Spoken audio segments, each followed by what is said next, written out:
everybody to our seminar series that's part of actually part of our training proposal for enhancing STEM retention. I'm Randy Larson. I'm the chair of the Department of Chemistry, and obviously chemistry has a vested interest in STEM and STEM retention. We have the largest, I believe one of the largest programs on campus related to STEM. We have over 3,000 makers in 5 programs that are all STEM related. So we're a very large program. So this project that we're working on is a great concern to us as chemists and the broader faculty in the School of Natural Sciences and Mathematics in trying to understand why we use STEM students along the way. And we're trying to learn about the interventions that we can make in order for that to happen. It's a complex problem. But there's quite a bit of work going into that. Part of what we're trying to do is to develop programs here at USF and interventions in order to make sure that the students that begin in STEM careers and in STEM programs continue on. So it's my pleasure to introduce Kevin Yee, who's going to introduce our speaker today. And welcome. For those of you who don't know me, I'm the director of ATLE, our teaching center on campus. And it's our great pleasure to have Dr. Hu as our visitor today. We have a handout there in front of you that lists several things about his life and his work, and I'm not going to go through it. But it's probably worthwhile to underline just a couple of things from that handout. He's got appointments at University of Illinois at the moment, and a long-standing appointment at Indiana University. Now emeritus chancellor's professor of higher education, and especially sort of in the middle of that paragraph, we look for the creator of the National Survey of Student Engagement, NSSE, NSSE, as it's pronounced. So Dr. Hu's work with the NSSE and then similar is sort of FESI, one of the faculty survey, as well as some specialized laws and international have become sort of these national and international barometers for finding out what works and what doesn't work in undergraduate education. Specifically, if there are challenges that are common, that are faced, or if there are solutions that are presented, these instruments provide one way to get at them. So he's got experience, of course, as an academic chair and an associate dean of a couple of different stripes as well. But he's internationally known for his work on assessment and engagement evaluation. So please join me in welcoming Dr. Hu.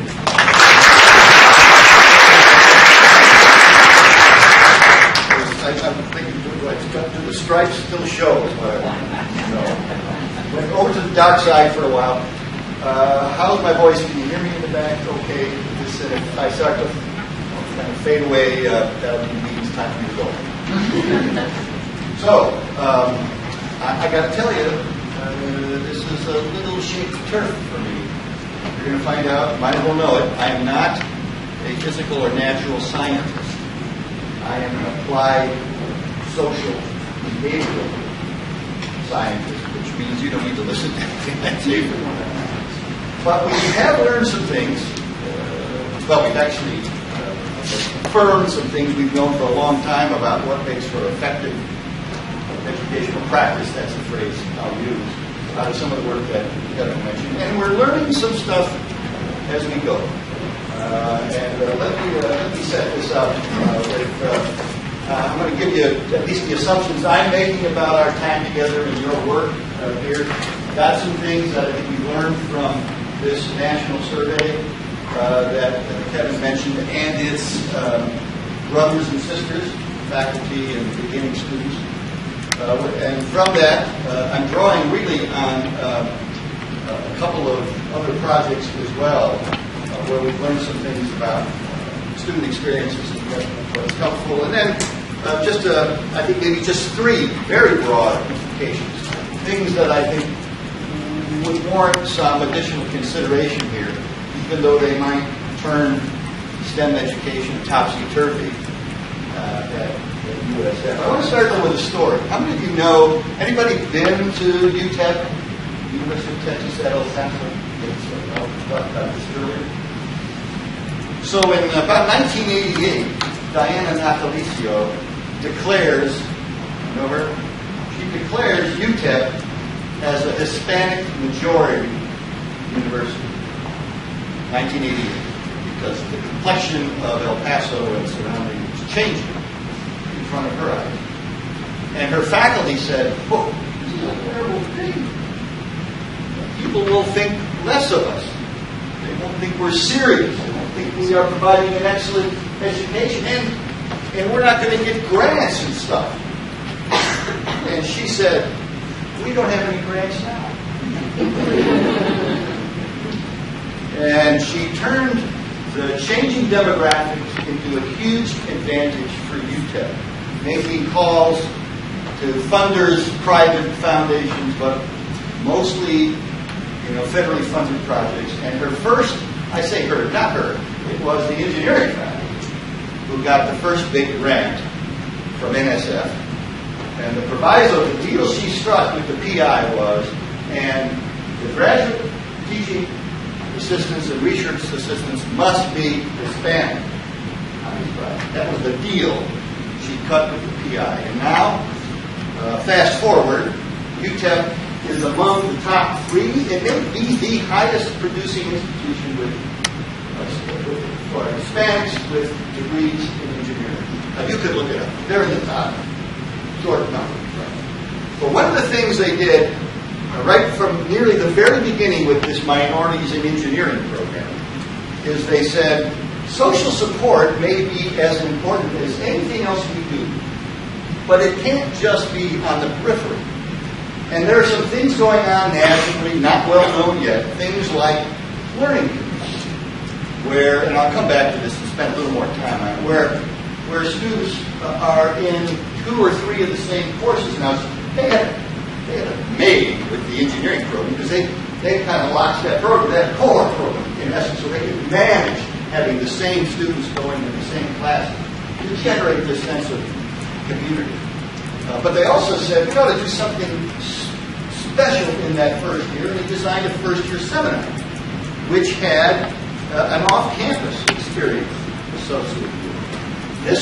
This program, built around a learning community and a topical first-year seminar, worked so well for the minorities in engineering program that it is now campus-wide. Every first-year student at UTEP is in a learning community and a first-year seminar. It's one of the biggest programs of its kind in the country. And I'm going to come back to why these, I guess we could call them interventions, but these may be perceived as add-ons work so well and why UTEP has done so well by its students in this regard. So I'm making some assumptions. I'm assuming that in general, the things that work for students in other majors would also be effective in this matter. Not about the subject matter as much as it is about effective teaching and learning practices. So it's an assumption. You can accept it or not. I'm going along with your belief, maybe data, informed, that too few students who start in STEM finish in STEM. But I want to give you a little twist on that a little bit later from some data we've been collecting. There have been, we see it in the NSSE data over the last dozen years, there have been changes. Some of these driven mostly in engineering, I think, and mostly by ABEC, right? 15 or whatever it was 15 years ago, when they forced the engineering. Do you have any engineering faculty in the room today? Yeah. Remember those days? Yes. What are they making us do? This is crazy. The bridges will fall down if we have students talking with one another in class. There are some things about the kinds of outcomes I think the world is expecting of graduates today that STEM programs don't do very well. And I'm going to show you some data a little bit later. You can accept it or not. But they have to do with this kind of category of the way people make meaning that some of us call deep integrated learning. And then finally, this is less an assumption than my preaching, and that is, I think there are some practices, some of which I've hinted at already, these learning communities, topical first-year seminars, building a social fabric among STEM students that would benefit students here and elsewhere. But one of the things I'm doing now, Kevin just alluded to, I have an appointment at the University of Illinois, and it's with this National Institute for Learning Outcomes assessment. And so we're looking at what colleges and universities are doing to measure the outcomes that we promise to our supporters, whether it's the state government or parents or students and so forth and so on. And so I'm going to draw just a little bit on that probably later in terms of what we're trying to do to improve not just the quality of teaching and learning, but the outcomes that we're after, and in ways that we can document and then report to the people who are interested in that stuff. We do a lot of things, and this is not directly relevant, but I have a slide and I'm showing it to you. So what this is about. But I am going to get toward the end of my talk to something, a template that people have been developing over the last few years to kind of help us map and account for internally within institutions and within program areas whether we are in fact covering the material and helping students demonstrate the outcomes we want. Let me just say, as a personal affront to all of you, it turns out that many times we do not know whether students are getting in one course what we think they should be getting and preparing them for the next course. We have some assumptions about that. We kind of move on autopilot much of the time, and it's not working as well as it should because we don't do the kind of coordination and curricular mapping that we ought to do within our own programs of study. See, I can say these things because I'm out of town tomorrow. And I'm culpable. I'm one of those people. I can admit to those things now. But the degree qualifications profile, and so we've got a website with a lot of stuff on it, some of which might be pertinent for you. I'll come back to that a little bit later. But the bulk of my comments are going to be wrapped around this national survey of student engagement, which went on the marketplace, so to speak, a dozen years ago now, 2000. And it's a short survey. USF students have done this several times. Data floating around. But the point of the survey is that it focuses on the kinds of teaching and learning practices that decades of research show made a difference. This is actually one of the best books on the market by my friends, the Pizza Brothers, James Pasquero and Matt Terenzini. But they've studied, does anybody have this book, by the way? And it's kind of anchoring a bookshelf somewhere, right? And have you read the book, the whole book? You liar. You liar. Yeah, it's co-authored because these guys haven't read the whole book. They wrote it. Yeah, it's a 650-page tome, but the key point, there are many key points in there, but one of the unequivocal conclusions they can draw about what matters to the outcomes we're after is how we can get students to expend time and energy in the kinds of activities that we know contribute to the outcomes we're after. Plenty of research showing that. We've come to call this student engagement over the last 15 or so years. So we have this undergraduate survey that asks, I'll talk a little bit more about it, not much, a little bit more about it. But we also have, as mentioned, we have a faculty counterpart, which asks faculty members the extent to which they use what the research shows to be effective educational practice in their classroom. I'm going to be drawing a little bit on both NSSE and FESI data, as well as another one of the sisters here in the Nestor complement, which is the beginning college student survey, which is a tool that mirrors many of the questions on the undergraduate survey, but also asks a little bit about what students did in high school. They fill this out right during orientation week or sometime during the summer before they actually hit a course, a class on the campus. So they tell us whether they have taken calculus in high school, for example. They tell us more than just that. So they tell us what they've taken in high school. They tell us what they plan to major in. They give us an idea. They estimate how many hours a week they're going to spend preparing for class. That's a group right there. All right. So you get an idea where the data are coming from. And so it's a pretty substantial size we got more than 4 million students in the database. Everybody around our country has done it. I think there's like one Canadian institution that hasn't done it. This is crazy because we didn't ever do any marketing out there.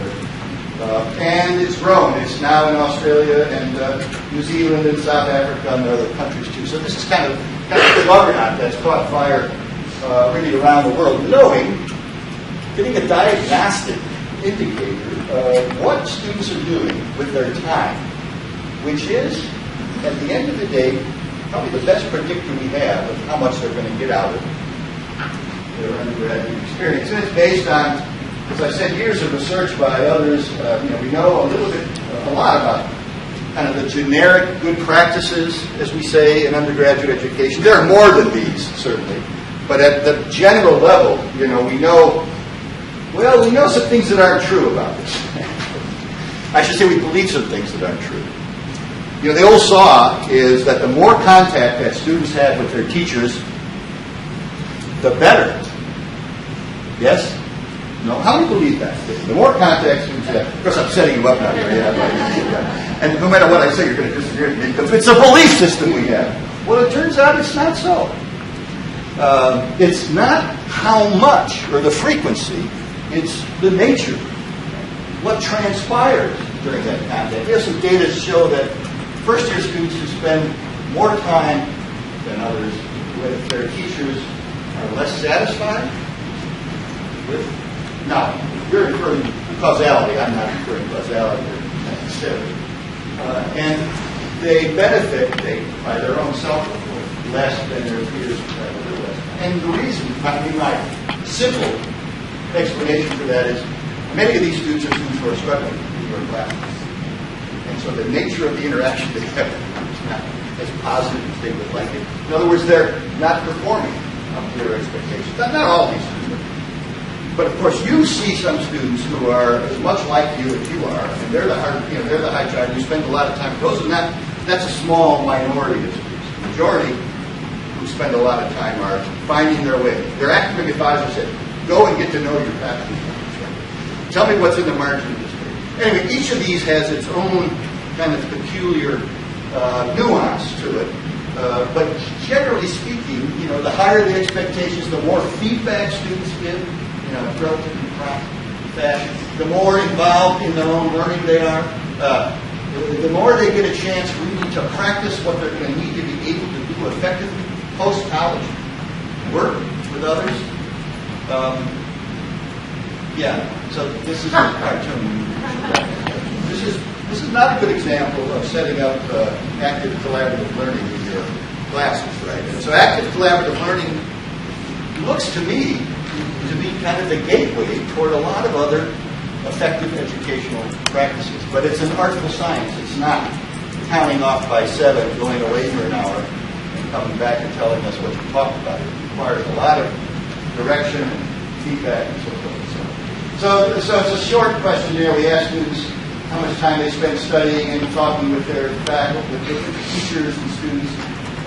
Then we ask them how much writing they've done, how much writing we've required them to do, how much reading they've done, pages, number of books. We ask them how they feel about college, which is not, how they feel about USF is not directly related to how much they learn.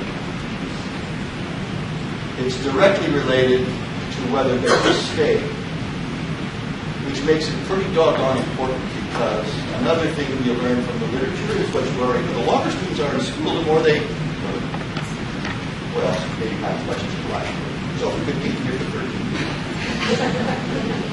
And then what people at this place know is you know who these students are.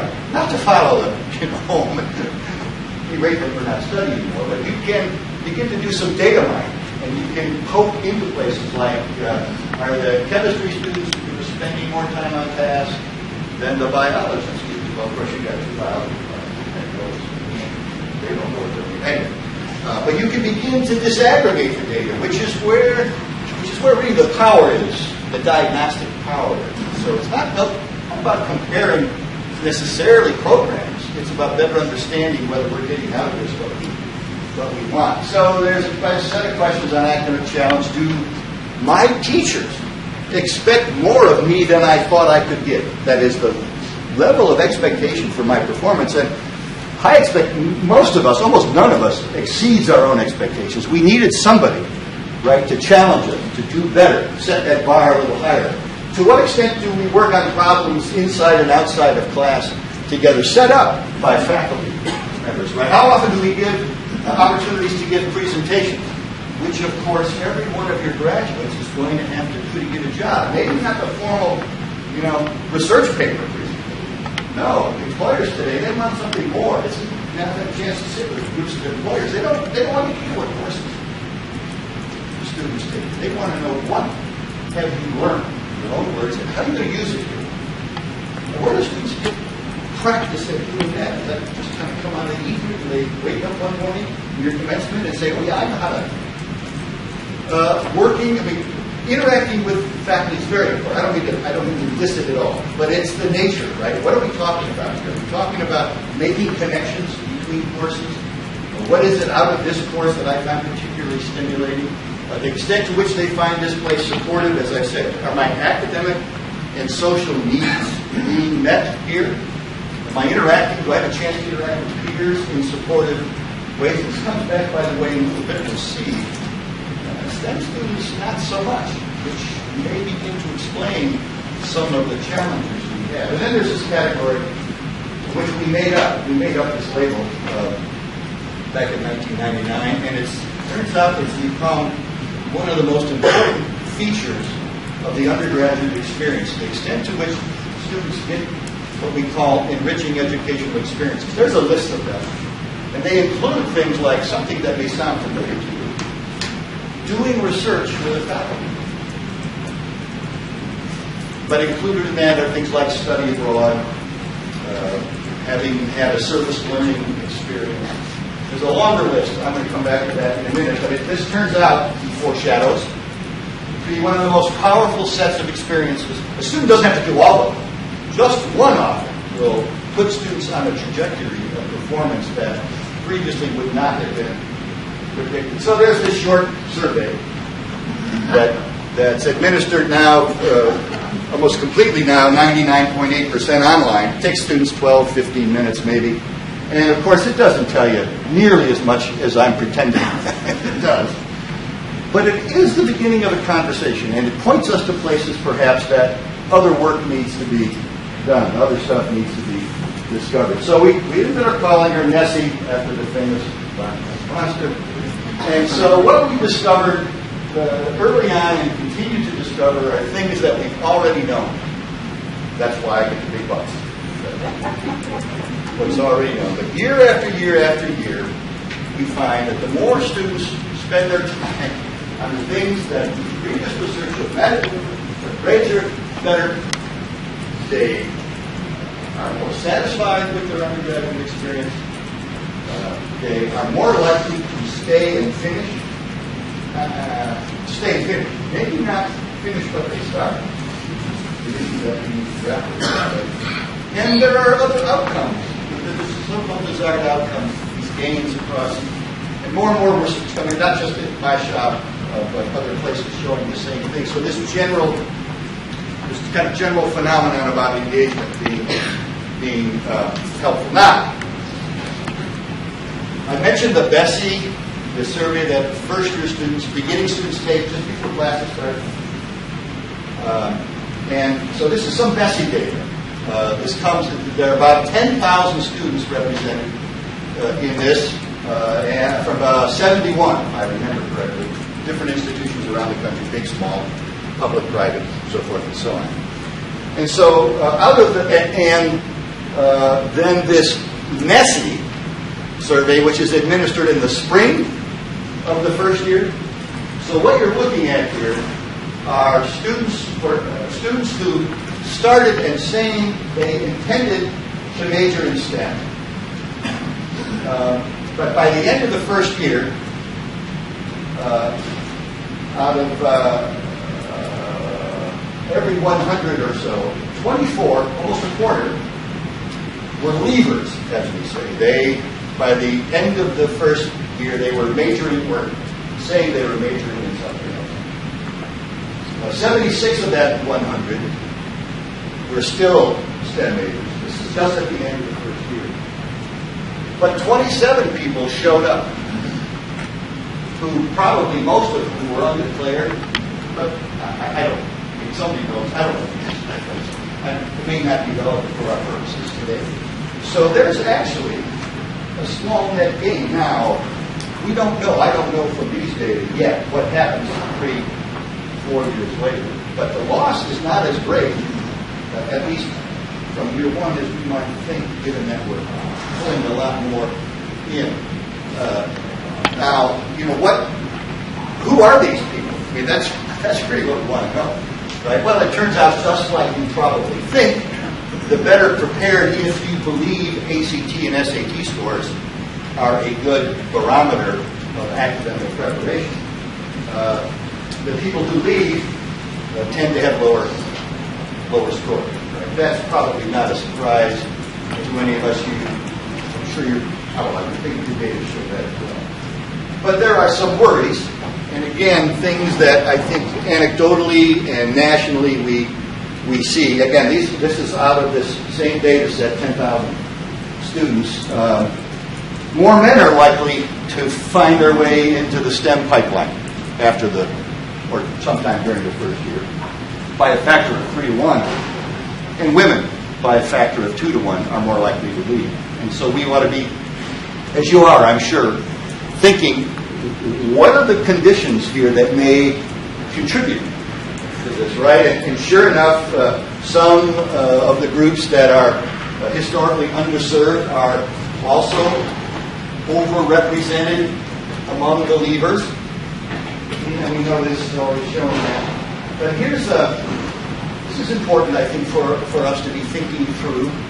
Leavers tend to report on this environmental support set of items. They report feeling less supported, or not receiving, or not knowing where to get the support they need.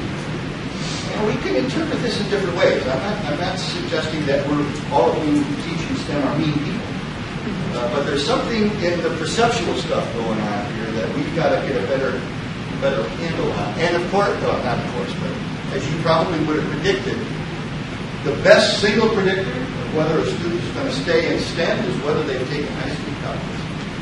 Now, does it account for 35 or 40% of variance? No, it's a small amount of variance, maybe 12%, but it's the best single predictor we have, which means, as we've always known, getting people better prepared to do this, or then finding ways to bring them up to the expected performance. I got a bunch of data slides here that I should have deleted, so we have this academic challenge scale. How much reading, writing do you do? How many problem sets? How long does it take you to do the problem sets? Well, all this is simply to say that if you take a look at the STEM fields, they're on the high end, just as we'd expect in terms of numbers of hours. Maybe not as high as you think. The differences aren't as great as you might expect. But the academic challenge tend to be a little higher now. The STEM fields are notorious for being a little bit lower in some of the areas that some kind of number of books and pages read. How many books and pages do you read? This is the percent of students who say they been in very challenging courses, meaning they've had to work harder than they thought. That's pretty high. Well, there are from the, and of course, Kevin knows this area better than I do. I should let him speak to this, except you know I can follow on this one. There are things that students do, and sometimes we think they do them naturally. Sometimes we assume all students do all the time that are related to academic performance. And here are 3 such things that we think they do on their own, but they don't always do them on their own. Right? So we call them learning strategies. Right? Somehow, cerebrally, or they're writing things down, things that they think are important, going back over stuff, right?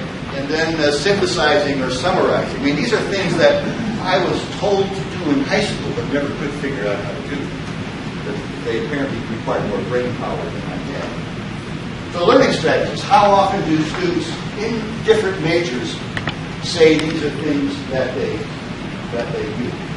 So we've got them split out by first year. This is the students reporting this at the end of their first year, and then about to graduate, people, seniors.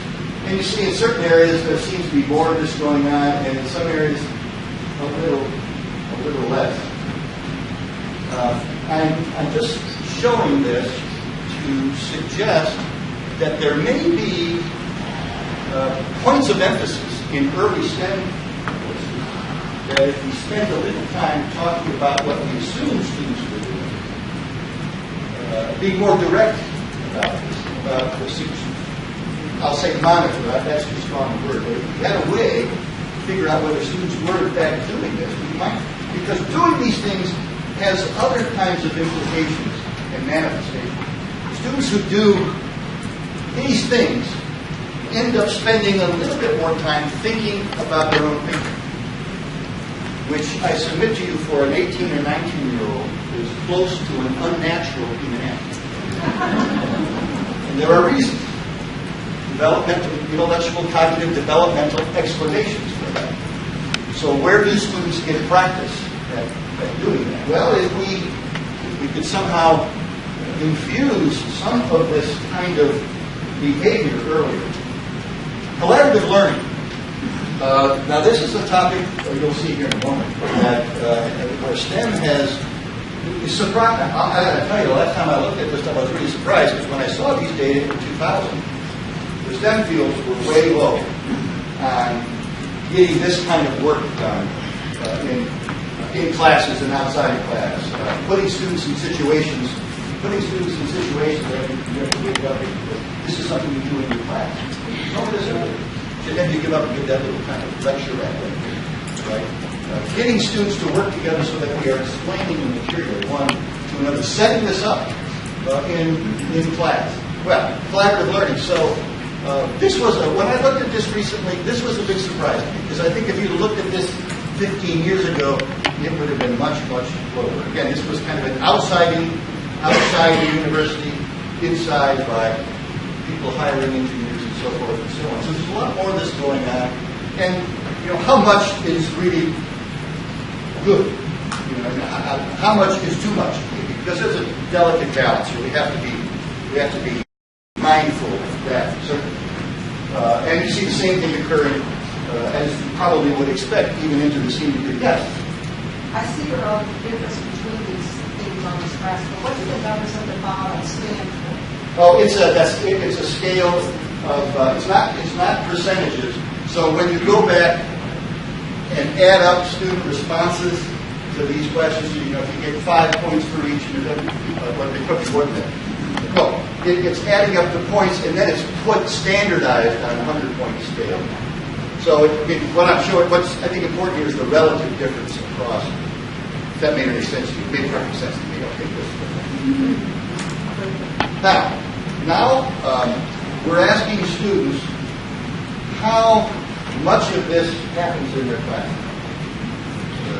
The label here, effective teaching practices, and we have maybe a different label for that. I think the behaviors are what we want to look at. Clearly explaining what is expected of me, course organization, yeah, you can read this yourself, right? These things considered to be helpful in terms of students leaving the course with what we want them to know, keeping them on task.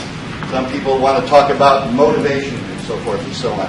But at least letting students know what's going on in this class. Okay, these are students responding to how frequently they, you can say perceive, how frequently they think these things are happening. And if they think they're happening, whether you agree with them or not. Okay, that's just how this world works. So, not as much down here. Now, are the differences big enough to worry about? That's up to you. And of course, there's great variation from one institution to another. These are national data we're looking at here, but not as much of this going on in the STEM fields. We can say, but Professor Koo, this is the way the tribe works. This is where we've come from. This is our rainforest, and you should honor them. When in Rome, and there may be something to that. But what if we were a little better at this, and maybe some of those students who aren't sure about whether they fit here would have a little clearer direction of what it was you wanted from them? Yes. So are all of these of equal weight, or can you tease that out? In other words, You mean these things? yes. Well, in terms of how important they How are? important are they? I mean, is it more important to provide prompt and detailed feedback or use the drafting process, or is it more important to use examples and be organized? I mean, I'm trying to figure out, if you can't do them all, then is there... You can't do all. Maybe not. Well, I think we should stand back for a moment. Because, surely you can do this. Right? Surely you can do this. Sure. And you can do all of them. Surely you can do this. That one. Now, I think well, the direct answer is I should decide for sure. But I don't think we should view these as independent. There is no reason why we cannot do them all, except these last two require what? A lot more time. Yeah, they require more time. But then we got to figure out how do we use the instructional resources. There are some examples here going on in chemistry, I know, where there are peers being used. Feedback doesn't necessarily have to come directly from the instructor. Okay, fair enough. Right? We can use peers sometimes. I don't really want to certainly don't want to rely on peers to do the grading and so forth and so on. But I think we can marshal instructional resources in a way. But bottom line is, we're going to get from the student what we asked the student to do. And there isn't any substitute for feedback. We could pretend there is, but they're flat out. So anyway, this is just kind of I don't know if it's a wake-up call, but it's where the data takes us. All right, I want to move through. There's a movement. I mentioned deep integrative learning at the outset, and this is a project that the Association of American College and Universities had going, liberal education and American promise, yada, yada, yada. But we kind of get a pretty good sense of what these outcomes may detail for us, and then it gets more specialized in the major certainly. But I want to focus on this last one because I think it's the capacity really that's going to allow students to make their way post-college in a much more efficient, effective, productive manner. It's the capacity, the developed capacity to do these kinds of things, right? To not just memorize, which bedevils us right in the first year. The instructors dealing with the 17, 18, 19-year-old dualistic student who just wants to know what's going to be on the test. And why don't they get it? Why don't they get it? And part of it is they aren't intellectually developed enough to deal with the complexity. And the problem with most of you people is you were. And you can't figure out why you got all these dumbheads in class. You can't get it. Because for a lot of you, the lecture was, I'm overstating, but the lecture was kind of an active experience. I mean, you were putting ideas together in your head, but most of your students, not that they will never be able to do it, it's just that at this moment in time, 18, 19, I told this to a famous developmental psychologist 50 years ago, two bad students have to leave college at the end of their senior year because it is just then that they're really ready to learn the way we want them to learn. So this becomes frustrating for the students and for you. And you've got to figure out how to give them practice early on in putting ideas together from different courses. Sometimes it's just putting the ideas together from a single course, right? Like how they can use what they're learning in different situations, because this is what the next phase of their life is going to demand, right? Well, a thin thumbnail, description of what deep learning is. But so this is not memorization, right? Which, of course, there's things that people need to know in STEM to go to the next level, to build on foundational knowledge. But we want more than that eventually, right? And we know that students who do more of these things get better grades, they're more likely to stay, And we also know that faculty members can create conditions to give students practice at developing this capacity. So we made up a scale. Nobody in the world, near as we can tell, has a so-called objective, valid measure of deep learning. There are people down in Australia, New Zealand, in those skunk works down there, they think goofy down there, I think it's in gravitational pull, but they're playing around trying to come up with ways to measure this. No one's got it yet. But we think that the more practice students get putting ideas together, applying what they're learning. And this becomes huge, by the way, because what first year, second year students need from us is concrete examples of how the stuff they're learning can be used and might matter in their life. Because most of them think in concrete ways at this moment in time, right? Many of us dealt with the abstract more efficiently earlier. And this is a continuing tension. Not going to go away. Anyway, we think that students who do more of this need more practice. Now, so when we ask faculty how often they do the things that might contribute to deep integrative learning, that's where I'm going with next. We ask you people out there, how often do we provide assignments? Could be writing, could be other kinds of assignments, discussion. How often do we ask students to put together different ideas? Okay, so this is what we call the integrative learning piece. And this is the reflective learning, the getting students to think on their own, to think about whether they can adequately defend a position or using the knowledge base to explain why. How often do we engage students in conversations where the myth that they held about a certain phenomenon in the natural world is exploded? And this is just a thumbnail way of getting it. Now, here's the bad news. When we ask faculty members how frequently they do these things, and we put it, into the language of the statistical effect size, way below average. Way below. By the way, the baseline here is biology, by faculty member self-described discipline. Now, I don't know exactly. Well, let that be a stunner. Let's go to the next slide. The next slide is a stunner. This is the integrative learning, the putting ideas together. Now, we may be asking the wrong kinds of questions just down here. That's a possibility. So we would welcome other kinds of queries that might get closer to what you want students to do. That's the integrative learning. And then we see a very similar phenomenon here on putting students in situations where they are thinking about what they are learning. Some of this is personality driven. A lot of really great research, showing who gravitates to what kinds of fields. I'm showing this to be, I didn't make this up. I'm showing it to be provocative.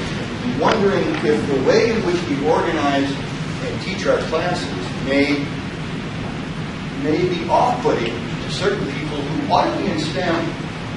I'm thinking here of, for example, women, sometimes people from different ethnic groups, who need to find a way of making the work their own and expressing themselves in ways that maybe we're not allowing. Now, there's huge variation. This is the last point I want to make about this. There's huge variation in the numbers I've just shown you. What you're looking at here are these tails kind of represent the bottom. You get down to the bottom 5% here on these measures. So in other words, if this is the midpoint, you have 2/3 of the people in physical science and math, and computer science who fall into this group, and then you got some people who are way up here. So this is not cookie cutter. It's not everybody looks the same way. It's not that at all. And if you begin to disaggregate enough data to disaggregate this on your campus, you might find that in certain sections, certain subspecialties, these differences are as plain enough that we might choose or not to do something about it. Are you with me here? Don't be angry at me. Thank you. Thank you. Very interesting. I love the biologist, the baseline is biologist. But I wonder if there's some lessons here in education, because it seems to me, from what I know about teacher preparation, that integrative and reflective learning, particularly bringing in diverse views, has to be a part of basically every teacher prep curriculum, because they have to teach students in every classroom. And I wonder if there are any lessons from that field. To dread? Yeah, to dread Well, about doing this in class. The tutorials will tell us. Absolutely. No, I mean, I think there's something to be said about this, but the interesting thing is that we're not doing it enough. We're should. And I think that's the beauty of the Squire grant, that it is bringing education and the sciences together, so that we can. Yeah, absolutely. Thank you for the question. Thank you for bailing me out. So how do we get this working? How do we get this miracle to, all right, so some, we've learned a lot. I mentioned this category of enriching educational experiences earlier, caught your attention with saying student faculty research is one of those. There's a growing body of literature showing that when students participate in certain kinds of things, they really do benefit. I'm going to say in almost profound ways compared to students who don't. And this is a list that I jokingly call it the approved list of things that there are 10 on this list. There are probably more. We can talk more about this, but over the last half dozen, 8 years, from different databases, including the one in Indiana that I know something about, we know that when students do one of these things, I mentioned UTEP and the first year seminar. I mentioned UTEP and learning communities. That's not the only place to do it. It's really a growing phenomenon. But this, doing science, as science is done, right? When a student does these things, they benefit to an unusual degree. I want to show you that in a minute. I'm just plugging my own work here. These are things that you can buy off the web. Anyway, but there's a lot of stuff showing up, buttressing support here. And I'm going to leave these slides, and you can tear them up, do whatever you want with them. But here are the 2 data slides I want to show. So when a student has been, let's just take service learning here. And these are, speaking to a knowledgeable group, these are effect sizes. Everything on this chart is statistically significant because we have 4 million students. And the analysis we do gives us statistical significance. So I can publish anything anywhere to say nothing can. which I've done a lot on this. People know. But look at it. These are huge effects. If you had a service learning course, you're more likely to engage in these kinds of behaviors that I was suggesting are going to be really a gateway to post-college success. But all of these things, the pattern, and remember, we're looking at students who've done just one of these things. We're not looking at students who've done multiple of these, although there are data showing that if you've done multiple, the benefits are even greater. So I'm trying to convince you that these are good things.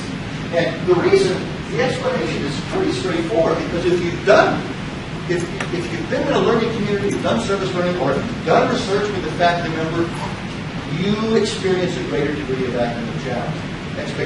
You end up spending more time on tasks, you end up writing more, you end up doing more problem solving, you have more substantive interaction with your teachers and with peers outside of class. And this all important, though not directly related to learning, but persistence, you see the campus as being more supportive. I think the peer effects come out here are huge, right? Funny thing happens. If you've been in a learning community, you end up spending on average, that's what this chart says, although don't spend your time trying to figure it out. On average, you spend about 20% more time a week preparing for class. It's a bizarre finding. And we see it over and over and over again. And again, I think it's the peer effect. I think because you end up knowing a group of people studying the same thing, much larger group than ordinarily you might find on campus studying the same thing. And we know that there are certain features that make a learning community more effective.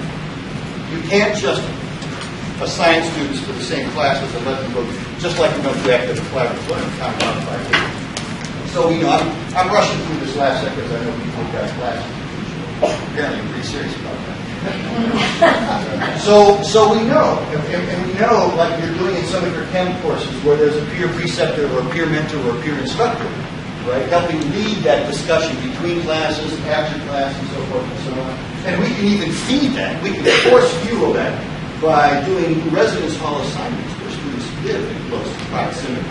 Even a bigger bump there.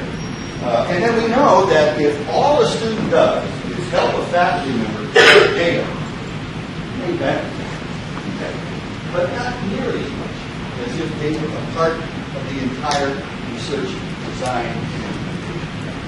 When they do science, as we say as science, they get to see the whole, not just see, they get to participate actively in designing what the problems, research questions are, literature review, how we're going to collect whatever the data form might be, and so forth and so on. We know, now they don't have to do all of these things, but we know that the more of these things they do, the bigger the bump in benefit.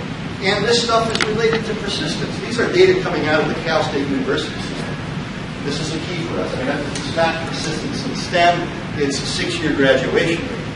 But again, my argument is the more we do these things in STEM, the graduation persistence rate will creep up. So this is CSU Northridge, Hispanic serving institution, somewhere around 36, 37% I'm not sure exactly their students are Latino. And we see that if you've not done one of these things, any one of them, you know, about 38% are finishing. But you can see this stair step ladder that if you've done one, now you're talking about almost half finished, almost 2/3. Very few do 3 or more. But these data have got the Cal State University system in a tizzy, and the 23-campus faculty senate, the overarching faculty senate, is trying to figure out how it can require a HIP as part of its gen ed program, because it's happening on other campuses, and not just in Cal State University, but happening in other places. So we know why, at least conceptually, when students do these things, they spend more time. I talked about these things in different. I mean, this is the summary of why I think this stuff is working so well, especially if we get them relevance of learning. I haven't used that phrase before, but there is something in the persistence literature that says goal realization is really a huge factor in terms of whether people are going to stay. And what I mean by goal realization is, can the individual student see relevance in what they are learning? This is not peculiar to STEM. It works across the board, and it's particularly important for the 17, 18, 19-year-old who's kind of stuck in this dualistic black and white. So, quickly, 3 things. We know, we've got a pretty good handle on what works in terms of student promoting a higher level of engagement and responsibility for learning. I've talked about some of these things. I'm not going to spend any time on this because we got a little late start and I talked this out, but these are kinds of active learning approaches that we could use in the classroom. Again, Kevin or somebody will have these slides. What if, oh, by the way, this is my alma mater, Luther College. But Luther, wherever I go, Northeast Iowa, Harvard of Northeast Iowa. What if? No, that's in Central Iowa. I'm talking about Northeast. Show up. What if, in your STEM program, you found a way to sew in as a requirement some form of high impact activity? I'm just going to let that hang in the air. Some small colleges do it. And this is more of a mini movement around the country. But if you just think about your own programs, what would it take? It may not all be student faculty research, but if you could tie in a learning community or a service learning experience in just one course. It doesn't have to be in every course. In fact, if you tried it, the faculty would go crazy and the students would bail out because they'd be over. For sure. Come on. Oh. Well, if we had another hour, I mentioned the degree qualifications profile earlier, but we could be clearer, I think, about what was happening to students if we were clear about what we wanted to have happen, and we designed assignments that matched directly what we want. And we've got some work going on here. This is the DQP, and I should have passed this around, and we're out of time. I should stop here, right? It's really expecting students to demonstrate proficiency through behaviors. So it might be a test, but not always. As you know better than I, lab assignments and so forth and so on. And so we break this out in 5 areas. Specialized knowledge, which fits you to a bill, but then some of the broad integrative stuff, the reading, writing, quantitative literacy stuff for which you're so well known. But these are the kind of, my point here is that we are working with faculty pods around the country to design, to create a library of assignments. Not to tell you what your assignments should be, but to say, if you're trying to tease out this particular proficiency, this is what somebody at Washington State has done in General Cap. Right? And so you could go to this library, pick one out. We're nowhere. We're just at the beginning stages of this. We've done 2 charrettes out of the architecture world, right? Where we have brought groups of faculty, 24 together, to work for a couple of days from different fields of study. They bring an assignment. They vet it with their colleagues. So we're hoping that this will make a difference, and stuff will be on the website and so forth and so on. So these are more, not just more engaging, but more directly related to kind of the outcomes we're at. Blah, blah, blah. So I'm going to end in a safe place. End with Aristotle because nobody challenged you. End with Aristotle. But some of the things that I've talked about to the student, are things that we don't know how to do. But there are things that we probably can do, and the only way we're going to find our way into them is try them as many of you want. I mean, this is the choir mostly, and I know from what I've, in the last 4 hours listening to people, there's a lot of interesting stuff going on. So that, I've told you more than that. Thank you.